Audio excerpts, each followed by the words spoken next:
एक बार का जिक्र है। एक गांव में एक बिल्ली रहती थी। वो बड़ी चालाक और शातिर थी।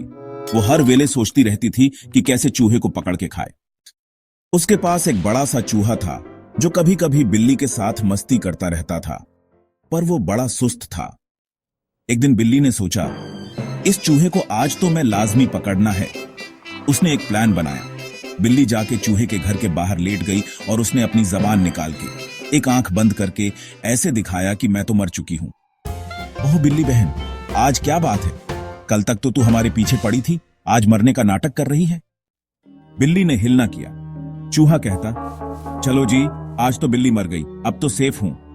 वो निकल के बाहर आया और बिल्ली के पास आ गया। जब चूहा बिल्ली के बिल्कुल पास आया, बिल्ली एकदम खड़ी हुई और छलांग मारी। पर चूहा भी चालाक निकला। उसने बिल्ली की मूंछें खींच के भाग लिया। बिल्ली पीछे पीछे और चूहा आगे आगे। बिल्ली बहन, अगली बारी मरने का ड्रामा करने से पहले थोड़ा एक्टिंग सीख लिया कर। बिल्ली मुंह लटका के वापस चली गई और चूहा अंदर बैठ के हंसता रहा। सबक, होशियार बंदा चालाकी को भी मात दे सकता है, पर सुस्ती नहीं करनी चाहिए।